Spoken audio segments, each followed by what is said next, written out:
اس پر اگر ہم نگاہ ڈالیں گے تو اس کی یہ دو بنیادیں ملیں گی، یا تو مال کی محبت ہے یا پھر بڑا بننے کی محبت ہے۔ اس لیے مال کی محبت دل سے ختم ہو جائے اللہ کے حکم کے مقابلے میں، اس کے لیے اللہ نے زکوٰۃ کو فرض کیا ہے، اور حج کے راستے سے 24 گھنٹے کی زندگی اطاعت والی بن جائے، اس لیے کہ حج اطاعت سکھانے کے لیے، کہ حج میں بہت ساری باتیں جو آدمی کی سمجھ میں نہیں آتی لیکن کرنا ہے۔ کا کیوں کرنا ہے؟ اس لیے کہ اللہ کا حکم ہے، اس لیے کرنا ہے۔ کا شیطان کو کنکری کیوں مارنی ہے؟ کہ اس لیے کہ ہمارا حکم ہے، اس کے لیے مارنی ہے۔ تو حکم پورا کرو گے تب کیا دیں گے؟ فرمایا ایک ایک کنکری پر تمہارے مہلک گناہوں کو معاف کریں گے۔ ایسے بڑے بڑے گناہ جو آدمی کو ہلاک کر دے ہوئے، ایک ایک کنکری پر اتنے بڑے بڑے گناہ معاف ہوں گے۔ ایسے ہر نیکی کے اوپر، ایسے ہی نماز کے بارے میں کہ بھئی مغرب کی نماز کہاں پڑھیں گے؟ مزدلفہ کے دن۔ فرمایا عرفات میں نہیں پڑھیں گے، مزدلفہ میں عشاء کے وقت میں پڑھیں گے۔ کیا کیوں پڑھیں گے؟ کہ ہمارا حکم ہے، اس کے لیے پڑھیں گے۔ تو حکم پر زندگی لانے کے لیے حج ہے کہ آدمی کی زندگی پوری خواہش سے نکل کر کے اللہ کی اطاعت پر آنے کے لیے حج ہے۔ تو عبادت کی لائن زندہ ہو جاوے امت میں، اور اس کی غایت جو ہے وہ زائد بھی زندہ ہو جائے، اس کی محنت دعوت اور تبلیغ کے راستے سے، کہ ہر فرد امت میں عبادت کی لائن ٹھیک ہو جائے۔ اس لیے کہ یہ دوسری بنیاد ہے ہمارے دین کی۔ تیسری بنیاد میرے دوستو یہ ہے کہ ہماری معاشرت میں پاکیزگی پیدا ہو جاوے، ہمارے رہن سہن میں اچھائی پیدا ہو جاوے۔ اس لیے کہ اللہ تعالیٰ نے دنیا کو تعلقات کی جگہ بنائی ہے۔ یہ دنیا تعلقات کی جگہ ہے، ہر آدمی کے تعلقات ہیں، ماں باپ ہے، بچے ہیں، آپس کا تعلق ہے، میاں بیوی ہے، آپس کے تعلقات ہیں، بھائی بہن ہے، آپس کے تعلق ہے، دادا دادی ہے، نانا نانی، آپس کے تعلقات ہے، پڑوسی ہے، پڑوسی کے تعلقات ہے، سیٹ ہے، نوکر ہے، دونوں کے ایک دوسرے کے تعلق ہے، ایک حاکم ہے، ایک رعیت ہے، یہ سارے تعلقات ہیں۔ اور جتنے تعلقات ہیں اتنے حقوق ہیں، جتنے تعلقات ہیں اتنے حقوق ہیں۔ ان تعلقات کی بنیاد پر جو حقوق اللہ نے عائد کیے ہیں، ان سارے حقوق کو معلوم کر کے ان حقوق کی ادائیگی کے ساتھ جینا۔ ماں باپ کے کیا حق ہے، اس کے حق کو معلوم کر کے ماں باپ کا حق ادا کرنا۔ فرمایا ماں باپ کی خوشی میں اللہ کی خوشی ہے، اور ماں باپ کی ناراضگی میں اللہ کی ناراضگی ہے۔ بعض مرتبہ معاشرت کے لائن کی غلطی ایسی ہوتی ہے جو آدمی کے ایمان پر اثر انداز ہوتی ہے۔ حضور صلی اللہ علیہ وسلم کے زمانے میں ایک نوجوان صحابی کا انتقال ہونے لگا، کلمے کی تلقین کی جا رہی ہے تو زبان سے کلمہ نہیں نکل رہا۔ حضور صلی اللہ علیہ وسلم کو اطلاع دی گئی، آپ تشریف لائے، تحقیق حال کیا تو پتہ چلا کہ ماں کو تھوڑی سی ناراضگی ہے، اس لیے کہ ان کی زبان میں تھوڑی تیزی تھی۔ تو یہ معاشرت کی لائن کی غلطی ہے جو آدمی کے ایمان پر اثر انداز ہو رہی ہے۔ تو اس لیے ماں باپ کے حقوق ہیں تو ان کے حقوق کی ادائیگی کے ساتھ جینا۔ بچوں کے حقوق ہیں، بچوں کی ضرورتوں سے ہم واقف ہیں، ان کے حقوق سے واقف نہیں ہیں۔ اسی لیے فرمایا کہ بچے کا سب سے پہلا حق یہ ہے کہ جب پیدا ہو جائے تو اس کا اچھا نام، اس کے ایک کان میں اذان کہی جائے، دوسرے کان میں اقامت کہی جائے۔ پہلے دن سے یہ سبق پڑھایا جائے کہ تیری زندگی کا مقصد یہ ہے، اس کا اچھا نام رکھا جائے۔ نبیوں کا نام ہے، صحابہ کا نام ہے، تابعین کا نام ہے، اللہ والوں کا نام ہے، اس لیے کہ نام کا اثر آدمی کی ذات پر پڑتا ہے۔ بولنے لگے تو اللہ کا نام سکھانا، پڑھنے کے قابل ہو جائے تو اس کو استاد کے سامنے الحمدللہ شروع کرا دینا۔ جو اپنے بچوں کو قرآنی تعلیمات کے لیے مکاتب میں بھیجتے ہیں، جب وہ بچہ بسم اللہ شروع کرتا ہے اللہ اس کے ماں باپ کی مغفرت فرما دیتے ہیں۔ یہ بچوں کے حقوق ہیں۔ بڑا ہو گیا تو دیندار گھرانہ دیکھ کر شادی کرنا، مالدار دیکھ کر کے نہیں، خوبصورتی دیکھ کر کے نہیں، بلکہ دینداری دیکھ کر اس کی شادی کرا دینا۔ یہ بچوں کے حق ہے ماں باپ کے اوپر، اور اس کے بعد میں بچوں کے ذمہ ماں باپ کے حقوق ہیں۔ ایسے ہی میاں بیوی ہے، ایسے ہی حاکم اور رعیت ہے، ایسے ہی سیٹ اور نوکر ہے، ان سب کے حقوق ہیں۔ جب حقوق ادا ہو جائیں گے تو پوری امت ایک اور نیک ہو جائے گی۔ جب حقوق ادا ہوں گے تو پوری امت ایک اور نیک ہو جائے گی، اور پوری دنیا جنت نشان بن جائے گی۔ کسی کو کسی سے کوئی خطرہ نہیں ہوگا حقوق کی ادائیگی کی وجہ سے۔ ہر انسان کی جان، ہر انسان کا مال، ہر انسان کی عزت اور آبرو محفوظ ہو جائے گی۔ حضور صلی اللہ علیہ وسلم ایسی پاکیزہ معاشرت دے کر کے آئے۔ آپ اندازہ لگائیں کہ آپ آپ کی معاشرت میں اتنا امن و امان قائم ہوا ہے کہ ایک لڑکی صنع یمن سے چل کر مکہ مدینہ آتی ہے، نہ اس کو اپنے زیورات کی چوری ہونے کا خوف ہے اور نہ اپنے عصمت کے لٹنے کا خوف ہے. اور ایک آدمی عراق سے مکہ مدینہ آتا ہے، اس کو پوچھا گیا لوگوں کو کیسا پایا؟ فرمایا میں نے لوگوں کو ایسا پایا کأنہم من اب و ام واحد، جیسے ایک ہی ماں باپ کی اولاد ہو، ایسا میں نے پایا. اور کسی جگہ پر کوئی بھی مجھے اجنبیت محسوس نہیں ہوئی. مجھے ایسا لگا کہ میرے چند گھر ہیں، ایک گھر سے نکل کر میں دوسرے گھر میں داخل ہوا، اس طریقے سے میرا پورا سفر ہوا. یہ حضور صلی اللہ علیہ وسلم کی معاشرت کے دنیا پر اثرات ظاہر ہو چکے ہیں، اور آئندہ بھی یہ اثرات اس وقت ظاہر ہوں گے جب آپ کی معاشرت دنیا میں زندہ ہوگی اور دنیا میں دین قائم ہوگا، وہ دینی معاشرت پر قائم ہوگا. اور الیاس صاحب رحمۃ اللہ علیہ فرماتے تھے کہ دین دنیا میں جو قائم ہوگا وہ دینی اور اسلامی معاشرت پر قائم ہوگا. تو اس لیے اپنی معاشرت کو پاکیزہ بنانا. جب معاشرت پاکیزہ بنے گی تو پوری امت ایسی بن جائے گی. حدیث میں فرمایا کل جسد الواحد، کہ ایمان والوں کی مثال ایک دوسرے کے ساتھ محبت کرنے میں، ایک دوسرے کے کام آنے میں اور ایک دوسرے کی بھلائی چاہنے میں ایسی ہے جیسا کہ ایک جسم ہوتا ہے. جسم کے اندر میں سارے اعضاء کی شکل الگ ہے، ہر ایک عضو کا کام الگ ہے. ہاتھ کا کام پکڑنا ہے، پیر کا کام چلنا ہے. ہاتھ چلتا نہیں ہے، پیر پکڑتا نہیں ہے. تو ہر ایک کا عضو الگ ہے، ہر ایک کا کام الگ ہے، لیکن آپس میں اتنا جوڑ ہے کہ چلتے ہوئے ٹھوکر لگ جائے تو پورا جسم اس کی تکلیف کو محسوس کرتا ہے. اور اگر آدمی اچھا کھانا کھا لے یا رات کو سو جائے تو پورا جسم اس کی لذت اور راحت کو محسوس کرتا ہے. اسی لیے حضور پاک علیہ الصلوۃ والسلام نے ہم کو جماعتیں نہیں بنایا، ہم کو امت بنایا ہے. اور آپ نے جاہلیت کی ساری رگوں کو کاٹ دیا ہے. آپ نے ساری جاہلیت کی رگوں کو کاٹا ہے. زبان کی رگ کو کہ ہماری زبان کا آدمی ہے، رنگ کی رگ کو کہ ہمارے رنگ کا آدمی ہے، یا ہماری قوم کا آدمی ہے، قومیت کی رگ کو اور وطنیت کی رگ کو. اور ان ساری رگوں کو کاٹ کر کے حضور صلی اللہ علیہ وسلم نے پوری امت کو ایمان پر جمع فرمایا ہے. پوری امت کو ایمان پر جمع فرمایا ہے.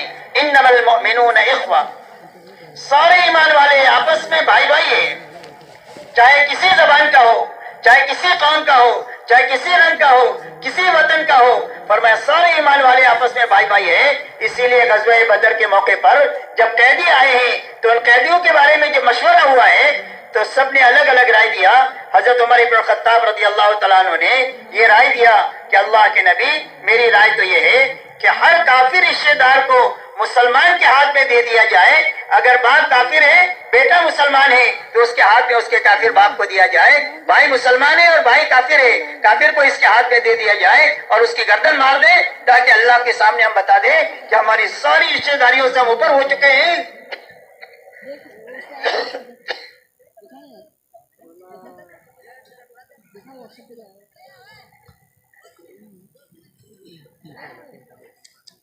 ہماری سب سے بڑی رشتے داری ایمان کی رشتے داری ہے. جو ایمان والا ہے وہ ہمارا اپنا ہے، جو ایمان والا نہیں ہے وہ ہمارا نہیں ہے. ہم اس کی بھلائی چاہیں گے، ہم اس کی ہدایت کا فکر کریں گے، لیکن محبت ایمان والے سے کریں گے. اسی لیے فرمایا کہ تم میں کا کوئی بھی کامل مومن ہو نہیں سکتا ہے جب تک اپنے بھائی کے لیے وہ چیز پسند نہ کرے جو اپنے لیے پسند کرتا ہے. اور یہ فرمایا تم جنت میں داخل نہیں ہو سکتے جب تک تم مومن نہ بنو، اور تمہارا ایمان کامل نہیں ہو سکتا ہے جب تک تم آپس میں محبت نہ کرو. مولانا سعید خان صاحب رحمۃ اللہ علیہ فرماتے تھے کہ لوگ تو اللہ سے ملک و مال مانگتے ہیں، میں تو اللہ سے ایمان والوں کی محبت مانگتا ہوں کہ اللہ مجھے ایمان والے کی محبت دے دے. یہ ایمان والا ہے، قابل محبت ہے، چاہے کتنا ہی گناہوں میں ڈوبا ہوا ہو.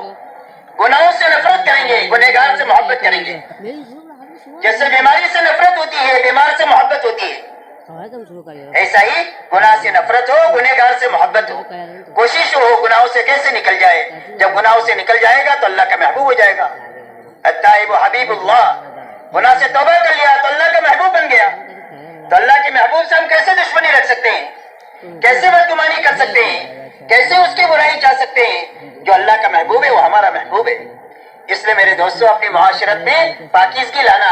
رات کو بھی بات بتائی گئی تھی کہ بھئی اپنی معاشرت میں انصاف ہونا چاہیے. انصاف یہ ہے کہ جو اپنے لیے پسند کرے اپنے بھائی کے لیے پسند کرے. ایمان والوں کے لیے احسان کا معاملہ کرنا، احسان کا معاملہ کرنا. زندگیوں میں کبھی کبھی موقع آتے ہیں احسان کے، نہیں چاہیے. حصار کے موقع زندگی میں کبھی کبھی آتے ہیں کہ ایک طرف کھانا ہے ایک طرف بھوکا ہے.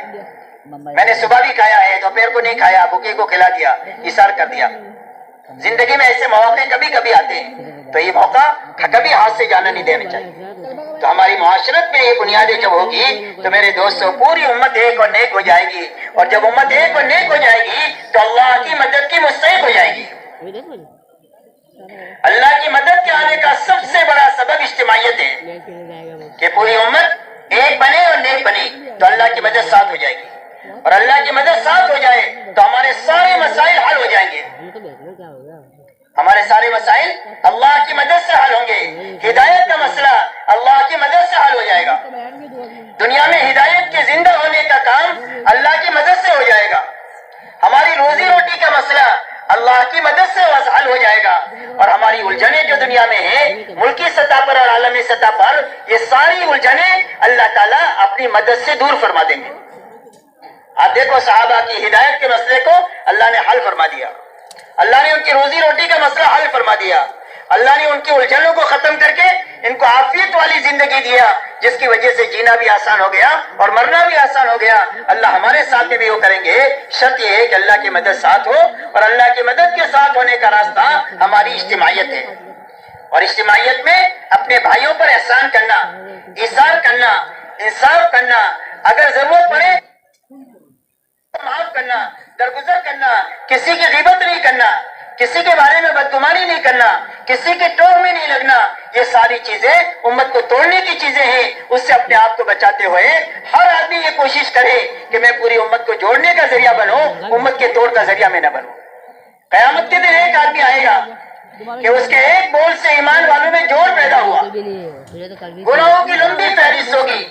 اللہ فرمائیں گے تیرا بول ہماری نگاہ میں اتنا وزنی ہے کہ تو نے ہماری نبی کی امت کو جوڑا ہے, اس بول پر ہم تجھے جنت میں بھیجیں گے. ایک آدمی کا بہت بڑا نیکیوں کا دفتر ہوگا, لیکن اس کے ایک بول سے امت پہ توڑ پیدا ہوا ہوگا, تو کل قیامت کے دن وہ بول اتنا بھاری ہوگا کہ اللہ اس کی وجہ سے اس کو جہنم میں بھیجیں گے کہ تو نے ہمارے پیارے نبی کی پیاری امت کو تو نے توڑا ہے, تو جہنم میں جانے کے لائق ہے.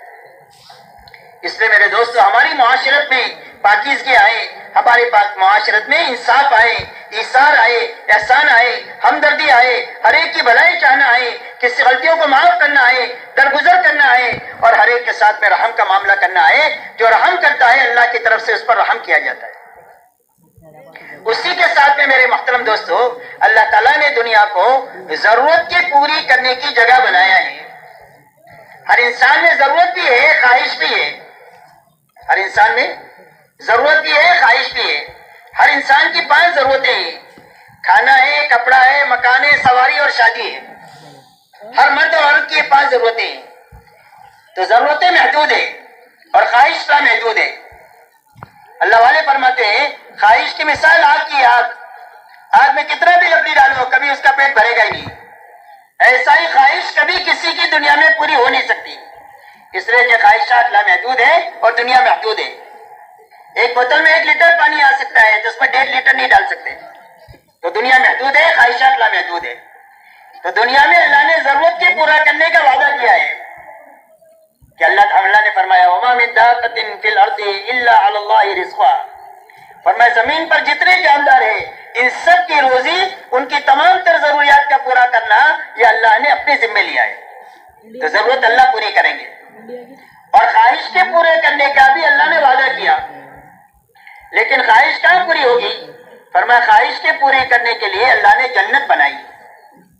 دنیا میں خواہش نہیں پوری ہو سکتی کسی کی, ضرورت پوری ہو سکتی ہے. اس لیے خواہشات کے پوری کرنے کے چکر میں جو لوگ لگتے ہیں وہ پوری ہوتی نہیں ہے, اور اسی حالت میں وہ مرتے ہیں. اس لیے اپنی ضرورتوں کے حاصل کرنے کے لیے حلال راستہ اختیار کرنا, حرام سے اپنے آپ کو بچانا, یہ حکم ہے. حلال کا حکم ہے, حرام سے بچنے کا حکم ہے. اس لیے کہ حلال اور حرام کی تاثیر ایسی ہے جیسا کہ کھانے کی ہوتی ہے. کھانا اچھا پیٹ میں گیا تو طاقت بنے گی, آدمی کو خوشی محسوس ہوگی. سڑا ہوا کھانا پیٹ میں گیا تو آدمی کو قے ہو جائے گی, اسہال ہو جائے گا, آدمی بیمار ہو جائے گا, پوری پھسی نکل جائے گی. کیا ہوا؟ کا فوڈ پوائزن ہو گیا. فرمایا ایسے حلال اور حرام کی تاثیر ہے. ایک اللہ والے فرماتے ہیں میری دعوت کیا ہے, ایک نیک آدمی نے اور اس کا کھانا کھانے کے بعد میں کئی دنوں تک تہجد پڑھنے کا مجھے مزہ آیا. اور ایک فاسق کی میری دعوت ہوئی, اس کا کھانا کھانے کے بعد کئی دنوں میرے اندر برائی کا اور زنا کا جذبہ پیدا ہوا. اللہ ہماری سب کی حفاظت فرمائے. تو کھانے کا اتنا زبردست حلال حرام کی تاثیر ہے, اس لیے حرام سے بچنا اور حلال طریقے سے اپنی ضرورت کو حاصل کرنا. جب حلال طریقے سے اپنی ضرورت کے حاصل کرنے میں ہم لگیں گے تو اللہ تعالیٰ اس پر بھی ہم کو نیکی دیں گے. فرمایا کسب الحلال فریضۃ بعد الفریضہ, فرمایا فرائض کی ادائیگی کے بعد میں حلال کمائی میں لگنا بھی فرض ہے. تو حلال کمائی میں اللہ تعالیٰ آپ کو اور مجھے انعام دیں گے.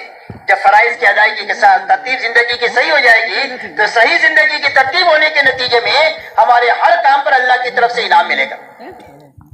اس لیے حلال سے حاصل کرنا, حرام سے بچنا, سنت طریقے پر اپنی ضرورت کو پورا کرنا, اسراف سے بچنا. سنت طریقے پر اپنی ضرورت کو پورا کرنا, کھانا سنت کے مطابق کھانا اور حلال کھانا, لباس حلال طریقے سے حاصل کرنا, سنت طریقے پر لباس کو پہننا, بیوی کو حلال طریقے سے حاصل کرنا, سنت طریقے پر شادی کرنا. اپنی ہر ضرورت کو, اپنی سواری کی ضرورت ہوئی, سائیکل کی ضرورت ہو تو سائیکل خریدے, حلال سے خریدے, حرام سے نہیں. گاڑی کی ضرورت آئی تو گاڑی خریدے, لیکن حلال سے خریدے, حرام سے نہیں. ایسا ہی شادیوں میں فرمایا سادگی کے ساتھ سنت طریقے پر ہماری شادیاں ہو تو اپنی ضرورتوں کو حلال طریقے سے حاصل کرنا, سنت طریقے پر پورا کرنا. رہا خواہش کا تو خواہش اللہ تعالیٰ جنت میں پوری فرمائیں گے. اسی لیے فرمایا وَلَكُمْ فِيهَا مَا تَشْتَهِي أَنفُسُكُمْ وَلَكُمْ فِيهَا مَا تَدَّعُونَ, فرمایا تمہارے لیے جنت میں وہ ہے جو تمہارا جی چاہے. جنت میں کیا ہے؟ فرمایا جو تمہارا جی چاہے. آدمی کی جی کے کیا چاہنے, کچھ بھی چاہ سکتا ہے کیا بھائی؟ جی کیا چاہ سکتا ہے؟ جی چاہتا ہے پوری دنیا میری ہو جاوے, ہر آدمی کی چاہت ہوتی ہے. اس لیے کسی کو بھی قناعت نہیں ہے کہ میرے پاس اتنا تھوڑا ہے تو زیادہ مل جاوے, یہ بھی مل جاوے, یہ بھی مل جاوے, اس لیے کہ خواہش کی کوئی حد ہی نہیں ہے. تو فرمایا خواہش جنت میں پوری ہو جائے گی. ہر آدمی کی چاہت ہے کہ جوان رہو, خوبصورت رہو, طاقتور رہو, ہمیشہ زندہ رہو. تو یہ ساری خواہش جنت میں پوری ہو جائے گی. ہمیشہ جوان رہے گا, کبھی بوڑھا نہیں ہوگا, ہمیشہ تندرست رہے گا, کبھی بیمار نہیں ہوگا, ہمیشہ خوبصورت ہوگا, 14 رات کے چاند جیسا خوبصورت ہوگا, کبھی بدصورتی نہیں آئے گی کہ بڑھاپے کی چریاں پڑ گئی چہرے پر. خوبصورت سے خوبصورت آدمی بیچارہ بڑھاپے میں جو ہے وہ ایسا ہو جاتا ہے, لیکن وہاں فرمایا اس کی خوبصورتی ختم نہیں ہوگی. زندگی اللہ دیں گے, اس پر کبھی موت نہیں آئے گی. ہر جنتی کو اللہ تعالیٰ 100 آدمیوں کی طاقت دے کر جنت میں داخل کریں گے.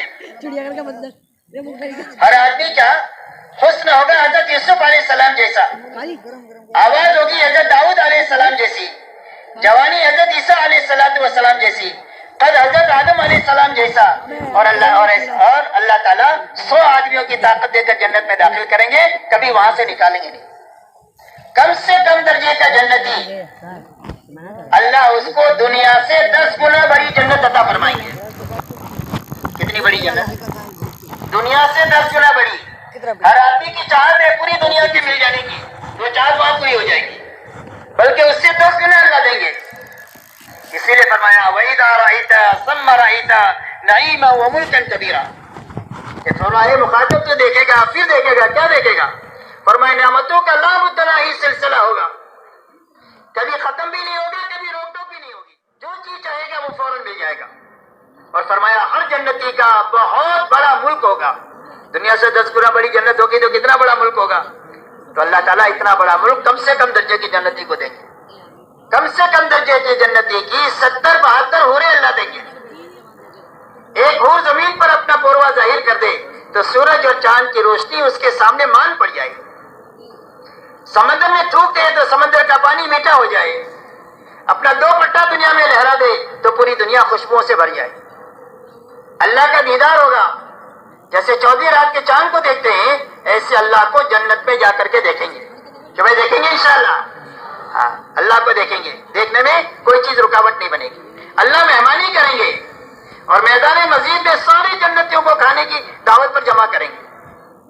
تو اللہ تعالیٰ کی طرف سے ایک ایک محل, ایک ایک موتی کا, جس کے اور وہاں کے کنکر اور پتھر ہیرے اور موتی ہوں گے، وہاں کا گارا زعفران کا ہوگا، گھاس زعفران کی ہوگی، اور اللہ تعالیٰ ایسی اچھی جنت دیں گے کہ آدمی خوش ہو جائے گا، اس سے بڑی نعمت اللہ دیں گے۔ اللہ فرمائیں گے میرے جنتی ہو، میرے بندو، میں تم سے راضی ہو گیا، کبھی ناراض نہیں ہوں گا۔ یہ کھٹکا بھی ختم ہو جائے گا کہ کبھی اللہ ناراض ہو کر کے کبھی جنت سے نکال نہ دے دے، تو کھٹکا ختم۔ اس لیے کہ اللہ جب کسی سے راضی ہو جاتے ہیں تو پھر اس کے بعد اس سے کبھی ناراض نہیں ہوتے ہیں۔ تو اللہ تعالیٰ ایسی جنت عطا فرمائیں گے جہاں آدمی کی ہر خواہش پوری ہوگی۔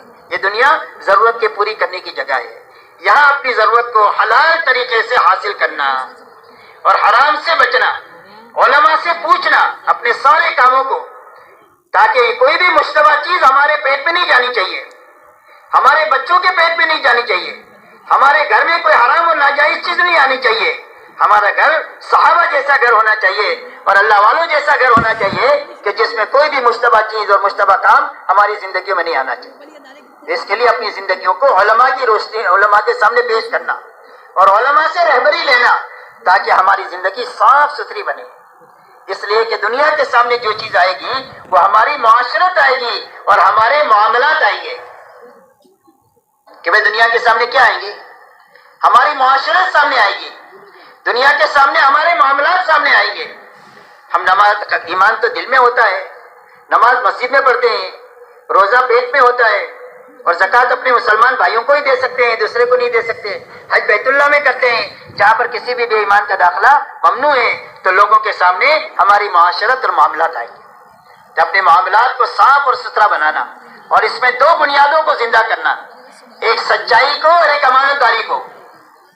اپنے معاملات میں سچائی اور امانت داری، یہ دو بنیادیں ہیں ہمارے معاملات کی۔ اس میں سچائی ہونی چاہیے، جھوٹ نہیں ہونا چاہیے، وعدہ خلافی نہیں ہونا چاہیے، اور اس کے ساتھ میں ٹال مٹول کی بات نہیں ہونی چاہیے، سچائی ہونی چاہیے اور امانت داری ہونا چاہیے۔ ناپ تول پر پورا دینا، ناپ تول کر پورا لینا، اور اسی کے ساتھ جس سے لیا اس کو وقت پر دینا۔ غرض یہ کہ اپنے معاملات میں سچائی آنی چاہیے اور امانت داری آنی چاہیے۔ اسی کے ساتھ میں میرے دوستو اپنی اخلاقی زندگی ایسی اچھی بننی چاہیے کہ سارے انسانوں کو ہم سے راحت پہنچے، کسی کو ہم سے ناحق تکلیف نہ پہنچے، ناحق تکلیف نہ پہنچے۔ یہ ہماری زندگی ایسی صاف ستھری ہونی چاہیے، اخلاق والی زندگی۔ اخلاق کا خلاصہ یہ ہے کہ ہر انسان کو ہم سے راحت پہنچے، کسی کو بھی ہم سے تکلیف نہ پہنچے، یہ اخلاق کا خلاصہ ہے۔ اور اخلاق بہت بڑی چیز ہے۔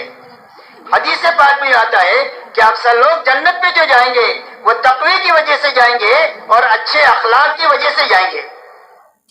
جنت میں اکثر لوگ تقوی کی وجہ سے اور اچھے اخلاق کی وجہ سے جائیں گے، اور اکثر لوگ جہنم میں جائیں گے، وہ زبان کی لفظی سے جائیں گے اور شرمگاہ کی لفظی سے اکثر لوگ جہنم میں جائیں گے۔ فرمایا اکملکم ایمانا احسنکم اخلاقا، فرمایا تم میں سب سے زیادہ کامل ایمان والا وہ ہے جو سب سے اچھے اخلاق والا ہے۔ قیامت کے دن آدمی کے عمل نامے میں سب سے زیادہ وزنی چیز اس کے اچھے اخلاق ہوں گے۔ اس لیے اپنی اخلاقی زندگی کو اچھے سے اچھی بنانا، ہمارے ماں باپ کو، ہمارے بچوں کو، ہماری بیوی کو، ہمارے پڑوسیوں کو، ہمارے گاہکوں کو، ہمارے سیٹ کو، ہمارے نوکر کو، ہمارے ملک کے ایک ایک بچے کو اور پورے عالم کے ایک ایک انسان کو ہم سے راحت پہنچے، کسی کو ہمارے سے تکلیف نہ پہنچے۔ اسی لیے اخلاق کا خلاصہ حضور صلی اللہ علیہ وسلم نے چند باتوں میں فرمایا ہے۔ آپ ارشاد فرماتے ہیں کہ جو تمہارے ساتھ برائی کرے اس کے ساتھ بھلائی کرو، جو تمہارے ساتھ برائی کرے اس کے ساتھ بھلائی کرو، جو تمہارے پر ظلم و زیادتی کرے اس کو معاف کرو، درگزر کرو۔ اس لیے کہ بدلہ لینا مشکل ہے اور معاف کرنا آسان ہے۔ کیا مشکل ہے؟ بدلہ مشکل ہے۔ ایک آدمی نے آپ کو تماچا مارا کہ بھئی وزن کر کے آپ تماچا اتنا مار سکتے ہیں، اگر آپ نے ذرا سا زور سے مارا تو آپ ظالم ہیں۔ اس لیے حضور صلی اللہ علیہ وسلم کے پاس میں ایک صحابی آئے کہ اللہ کے نبی میرے غلام ہیں، وہ میرے ساتھ خیانت کرتے ہیں، کام چور کری کرتے ہیں، میں ان کو سزائیں دیتا ہوں، تو میرا کچھ معاملہ ہوگا اوپر؟ فرمایا ہاں، تمہاری مار پیٹ کو ان کی خیانت کے ساتھ وزن کیا جائے گا۔ اگر تمہارے پاس میں مار پیٹ زیادہ ہوئی تو تمہاری پکڑ ہوگی۔ تو فرمایا جھگڑا میں اپنے آواز پالنا نہیں چاہتا، سب کو الگ چھوٹا رہا کر دیا، آزاد کر دیا۔ تو آج آپ ناپ کر کے مار نہیں سکتے۔ کسی نے سخت سست آپ کو کہہ دیا تو آپ ناپ کر کے سخت سست نہیں کہہ سکتے، غصے میں تھوڑی بھی زیادتی ہو جائے گی، آپ زیادتی کر لیں گے تو آپ کا شمار ظالمین میں ہوگا، اور اللہ ظالم کی حمایت نہیں کرتے، اللہ مظلوم کی حمایت کرتے ہیں۔ تو اس لیے بدلہ لینا مشکل ہے، معاف کرنا آسان ہے۔ اس لیے فرمایا جو تمہارے پاس ظلم و زیادتی کرے اس کو درگزر کرو، معاف کرو، لیٹ گو کرو، اس لیے کہ معافی کرنا اللہ کو پسند ہے۔ اللہ معافی کرنے والے ہیں، معاف کرنے والے ہیں، اللہ کی صفت ہے عفو، معاف کرنے والے ہیں۔ تو اللہ تعالیٰ معافی کو بھی پسند کرتے ہیں۔ جب آپس میں ہم ایک دوسرے کو معاف کریں گے تو اللہ بھی ہم کو معاف کر دیں گے۔ اس نے فرمایا جو ظلم و زیادتی کرے اس کو درگزر کرو، جو رشتہ داری کو توڑے اس کے ساتھ رشتہ داری کو جوڑو، اس لیے کہ صلہ رحمی کا مسئلہ بہت اہم ہے۔ قیامت کے دن صلہ رحمی اللہ سے کہے گی کہ اللہ جس نے مجھے جوڑا اپنی رحمت سے اس کو جوڑ دے، اور جس نے مجھے توڑا اپنی رحمت سے اس کو کاٹ دے۔ اس لیے رشتہ داریوں کو جوڑنا، رشتہ داریاں کبھی توڑنا نہیں چاہیے۔ رشتہ داریاں توڑنے سے بے برکتی زندگی میں آتی ہے، اور رشتہ داریوں کو نبھانے سے اللہ کی طرف سے عمر میں بھی، روزی میں بھی، صلاحیتوں میں بھی، ہر چیز میں اللہ کی طرف سے برکت آتی ہے۔ اس لیے فرمایا جو تمہارے ساتھ رشتہ داری کو توڑے اس کے ساتھ رشتہ داری کو جوڑو۔ فرمایا جو تمہیں کبھی چائے پانی کا نہ پوچھے اس کو کھلاؤ پلاؤ، جو تمہیں کبھی چائے پانی کا نہ پوچھے اس کو کھلاؤ پلاؤ۔ فرمایا یہ اولین اور آخرین کے اخلاق ہے۔ آپ فرماتے ہیں مجھے اللہ نے اس لیے بھیجا ہے کہ انسانوں کو اخلاق کی بلندیاں سکھاؤں، اس لیے کہ دنیا میں اخلاق نام کی کوئی چیز تھی ہی نہیں، اغراض پرستی کو ہی لوگ اخلاق سمجھتے تھے۔ تو آپ نے فرمایا میں دنیا میں اس لیے بھیجا گیا ہوں تاکہ انسانوں کو اخلاق کی بلندیاں سکھاؤں۔ آپ اندازہ لگائیں حضور پاک علیہ الصلوۃ والسلام جب فاتحانہ طور پر مکہ مکرمہ میں اپنے 10,000 صحابہ کے ساتھ داخل ہوئے ہیں تو آپ نے کسی سے بدلہ نہیں لیا۔ آپ نے بیت اللہ کی چوکھٹ پکڑ کر کے فرمایا یہ بتاؤ میں تمہارے ساتھ کیا معاملہ کروں گا؟ تو انہوں نے کہا اخن کریم و ابن اخن کریم۔ فرمایا آپ تو بھلے ہیں، بھلوں کی اولاد ہیں، ہم آپ سے بھلائی کی امید کرتے ہیں۔ آپ نے فرمایا میں تمہارے ساتھ وہ معاملہ کروں گا جو میرے بھائی یوسف نبی نے اپنے بھائیوں کے ساتھ کیا تھا، جن بھائیوں میں کنویں میں ڈالا اور جن کے پر ساری مصیبتیں بھائیوں کی وجہ سے آئی۔ جب یہ بھوکے ان کے پاس پہنچے ہیں تو انہوں نے کہا لا تثریب علیکم اليوم، تمہارے پر کوئی لعن تان نہیں، اللہ تم کو معاف کر دے، ہم نے تم کو معاف کر دیا۔ آپ نے فرمایا انتم الطلقاء، جاؤ تم سارے کے سارے آزاد ہو۔ مکہ والے کہتے ہیں ہمیں ایسا لگ رہا تھا ہمیں اپنے قبروں سے اٹھے ہیں اور ہم کو نئی زندگی ملی ہے۔ آپ ایسے عظیم اخلاق کے ساتھ میں بھیجے گئے ہیں۔ تو فرمایا اولین اور آخرین کے اخلاق ان 4 بنیادوں کے اندر میں ہے۔ اس لیے اپنی اخلاق کی زندگی کو ایسی اچھی بنانا کہ ساری انسانیت کا قلوب دین کی طرف متوجہ ہو جائے۔ صحابہ دنیا میں ایمان، اعمال اور اخلاق کے ساتھ پھرے ہیں۔ صحابہ دنیا میں ان 3 بنیادوں کے ساتھ پھرے ہیں، ایک ایمان کے ساتھ، ایک اعمال کے ساتھ اور ایک اخلاق کے ساتھ، جس سے پوری دنیا کے قلوب کو اسلام کی طرف متوجہ ہونے کا ذریعہ بنے۔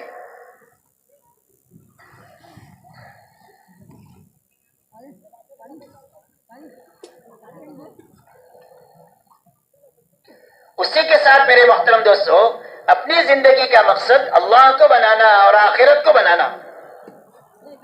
اللہ نے ہم کو ملک و مال کے لیے دنیا میں بھیجا ہی نہیں ہے، ہمارے دنیا میں آنے کا مقصد ملک و مال ہے ہی نہیں ہے، اور آپ نے اپنی امت کو ملک و مال کی بنیاد پر اٹھایا ہی نہیں ہے، بلکہ آپ نے پوری امت کو آخرت کی بنیاد پر اٹھایا ہے۔ انصار مدینہ حضور صلی اللہ علیہ وسلم کے پاس تشریف لائے اور آ کر یہ پوچھا علما نبایا کہ یا رسول اللہ کے نبی ہم آپ سے کس چیز پر بیعت کریں، یعنی ہم آپ کا دامن تھامیں گے تو ہم کو کیا کرنا پڑے گا، یہ معنی ہے بیعت کے۔ تو آپ نے فرمایا تبایعونی علی السمع والطاعہ فی المنشط والمکرہ، فرمایا اس بات پر بیعت کرو کہ میری بات کو سنو گے اور مانو گے، جی چاہے تو اور نہ چاہے تو، جی چاہے تو اور نہ چاہے تو ہر حال میں میری بات کو سنو گے اور مانو گے، اس پر بیعت کرو۔ وَالنَّفْقَ فِي الْعُسْرِ وَالْيُسْرِ، تنگی میں اور فراخی میں ہر حال میں اللہ کے دین کے لیے خرچ کرو گے، اس پر بیعت کرو۔ وَعَلَى الْأَمْرِ بِالْمَعْرُوفِ وَالنَّهْيِ عَنِ الْمُنكَرِ، اس بات پر بیعت کرو کہ بھلائی کو دنیا میں پھیلانے کی محنت کرو گے اور برائیوں کو مٹانے کی محنت کرو گے، اس پر بیعت کرو۔ وَعَلَى أَن تَقُولُوا فِي اللَّهِ حَقٌّ لَا تَخَافُوا فِي اللَّهِ لَوْمَةَ لَائِمٍ، اور اس بات پر بیعت کرو کہ ہر حال میں حق بات کہو گے، حق طریقے سے، اور کسی کی ملامت سے ڈرو گی نہیں. کسی مداحنت سے اور مروت سے سارے کام برباد ہوتے ہیں. اس لیے فرمایا حق بات کو حق طریقے سے کہنا اور کسی کی ملامت سے ڈرنا نہیں. فرمایا اس پر بیعت کرو.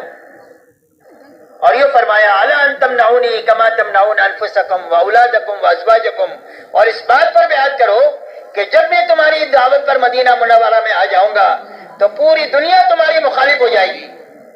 میری تو مخالف ہے ہی ہے، تمہاری بھی ہو جائے گی، تو ساری دنیا تمہارے پر چڑھ دوڑے گی.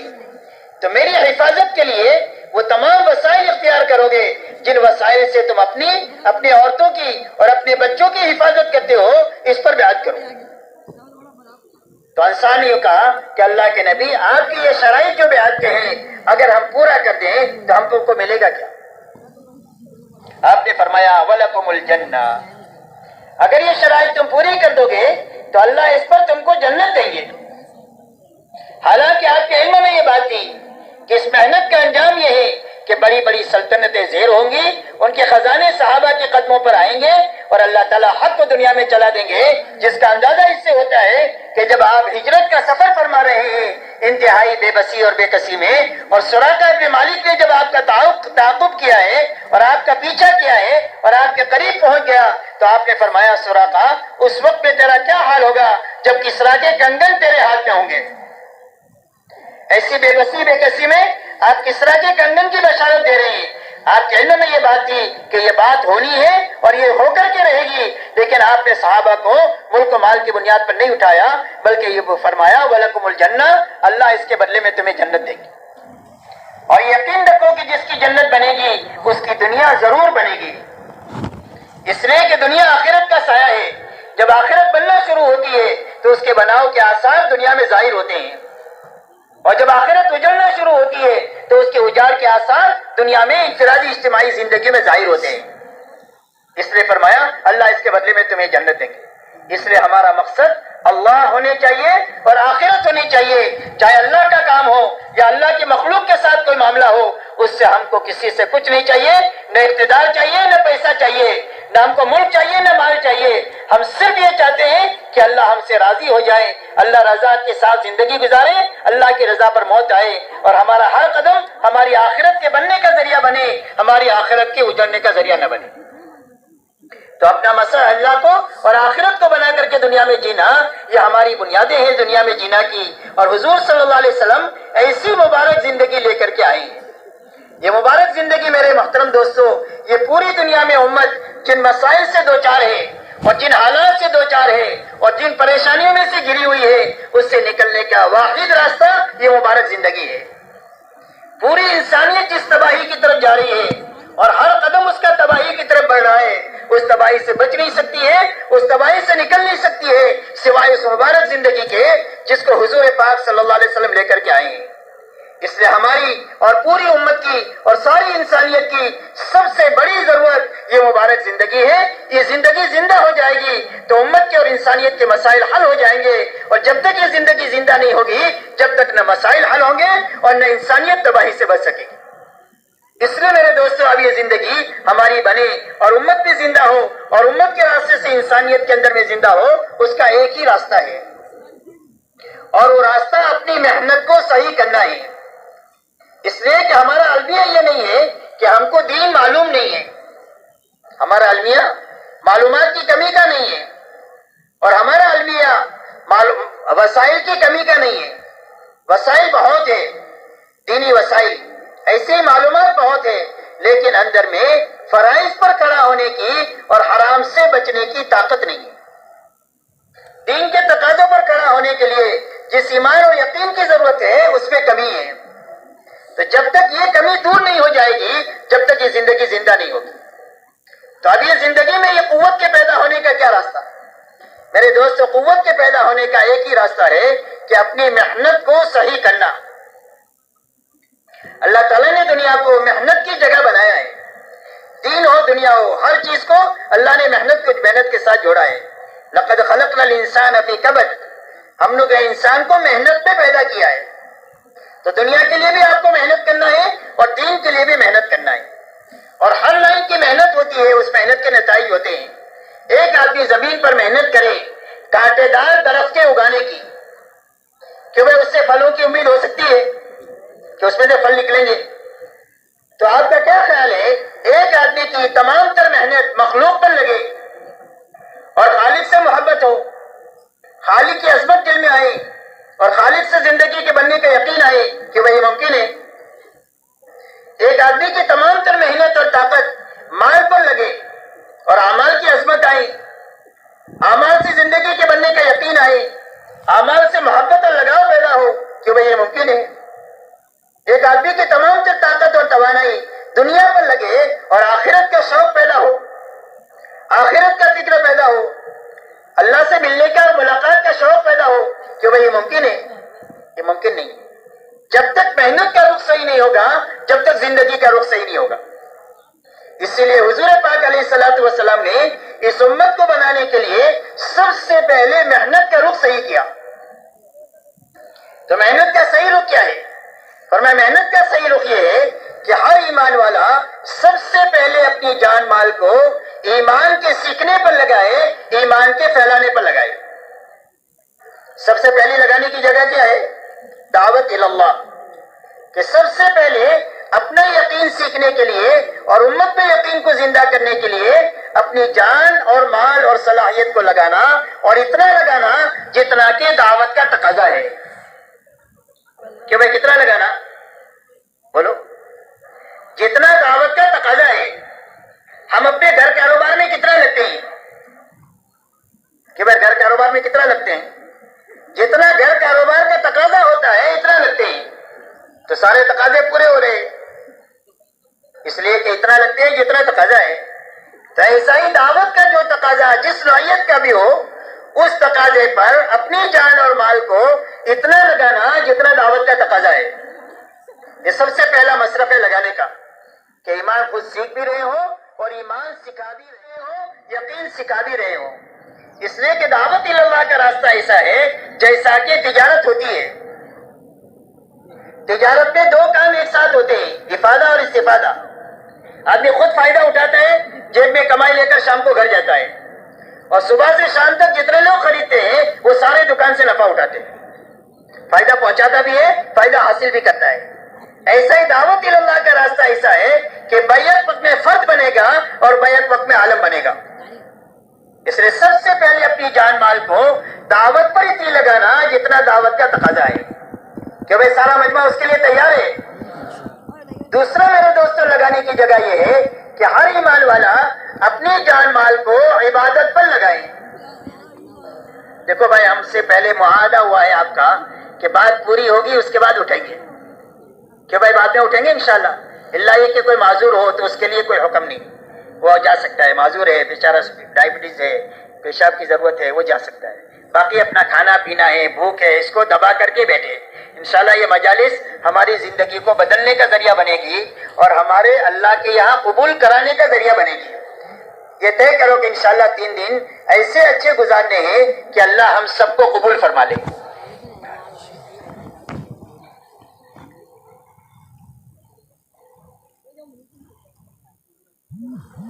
دوسری لگانے کی جگہ اللہ کی عبادت ہے, کہ نماز پر, روزے پر, زکوٰۃ پر, حج پر ہماری جان مال لگے, اتنی لگے جتنی عبادت کا تقاضا ہے, جس کے راستے سے ہماری عبادت میں حقیقت پیدا ہو جائے. ہماری نماز زندگیوں کو نکھار دے, روزہ ہمارے اندر تقوی پیدا کر دے, زکوٰۃ ہمارے بخل کو ختم کر دے, حج ہماری زندگی کو اطاعت پر لے آوے. اتنی اپنی عبادت پر اپنی جان مال لگانا جتنا عبادت کا تقاضا ہے, اور یہ عبادت امت میں زندہ ہو جائے. تیسری لگانے کی جگہ اخلاق ہے, کہ اپنی جان مال سے اللہ کی مخلوق کو راحت پہنچانا, یتیموں کو, بیواؤں کو, مسکینوں کو, محتاجوں کو, مقروضین کو, بیماروں کو, ان کے علاج میں. غرض یہ ہے کہ امت کے پاس جس لائن کا بھی بوجھ ہے اس بوجھ کو دور ہٹانے کے لیے اور اس کو ہلکا کرنے کے لیے اپنی جان مال لگانا, اور اتنی جان مال لگانا جتنا اخلاق کا تقاضا ہے. یہ تیسرا مصرف ہے لگانے کا. چوتھی لگانے کی جگہ ہماری اور ہمارے گھر والوں کی ضرورتیں. اور میں نے پہلے بتایا کہ ہماری 5 ضرورتیں ہیں, ہمارے گھر والوں کی بھی 5 ضرورتیں ہیں. کھانا ہے, کپڑا ہے, مکان ہے, سواری اور شادی ہے. کہ ضرورتوں کے حاصل کرنے میں اور اپنی ضرورتوں کے گھر والوں متعلقین کی ضرورتوں کے پورا کرنے میں اپنی جان اور مال کو لگانا، لیکن بقدر ضرورت لگانا اور اسراف سے بچ کر کے لگانا۔ کیسے لگانا؟ بقدر ضرورت لگانا، اسراف سے بچ کر کے لگانا، اس لیے کہ اسراف کی کوئی حد نہیں ہے۔ جب زندگی میں اسراف آ جاتا ہے تو ساری جانی مالی طاقت کو اسراف کھا لیتا ہے، نہ دعوت کے لیے بچے، نہ عبادت کے لیے بچے، نہ اخلاق کے لیے بچے۔ اس لیے اسراف سے بچتے ہوئے بقدر ضرورت اپنی ضرورتوں میں اور متعلقین کی ضرورت کے پورا کرنے میں لگنا، یہ محنت کا رخ وہ ہے جو حضور صلی اللہ علیہ وسلم نے 23 سال میں پوری امت میں قائم کیا ہے۔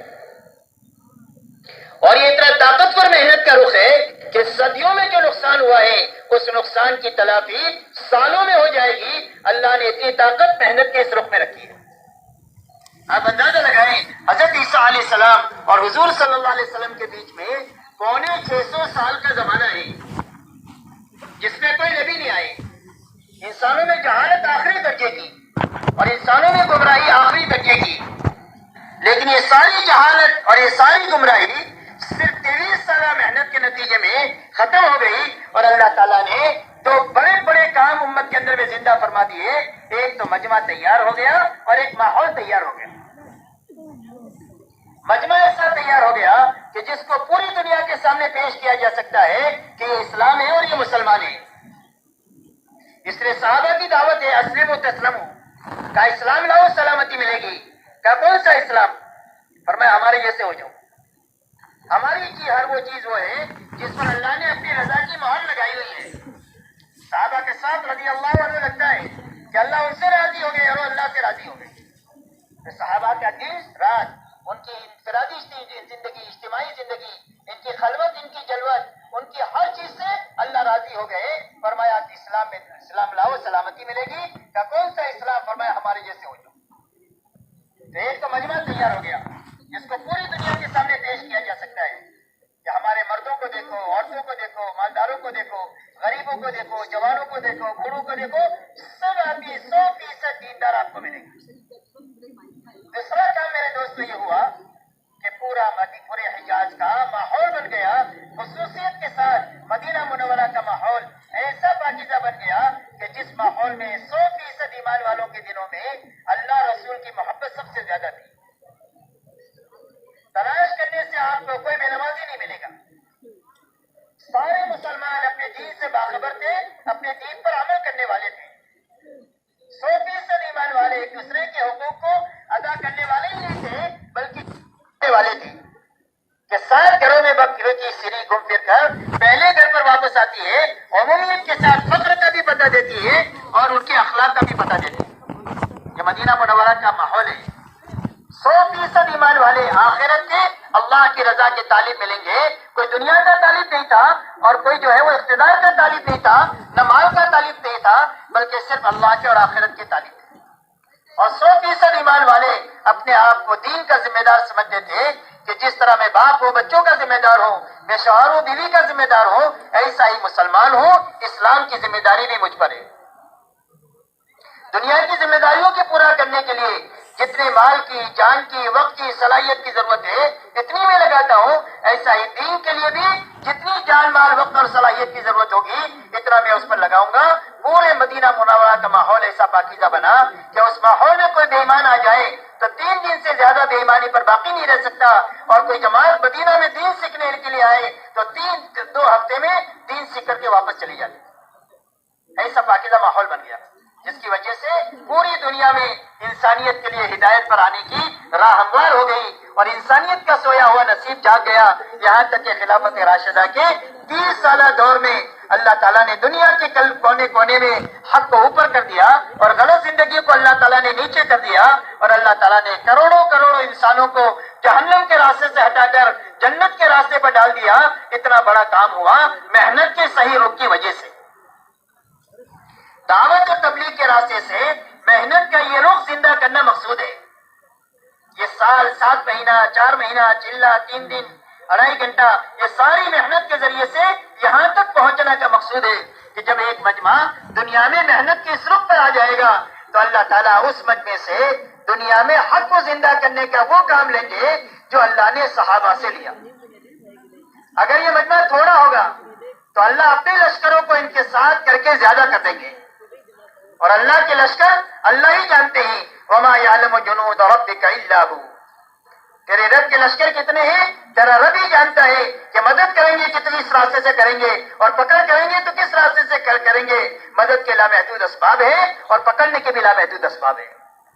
تو اگر یہ تھوڑے ہیں تو اللہ اپنے لشکروں کو ان کے ساتھ کر کے ان کو زیادہ کر دیں گے, اور اگر یہ کمزور ہوں گے تو اللہ اپنے قوت ان کے ساتھ کر کے ان کو قوی بنا دیں گے.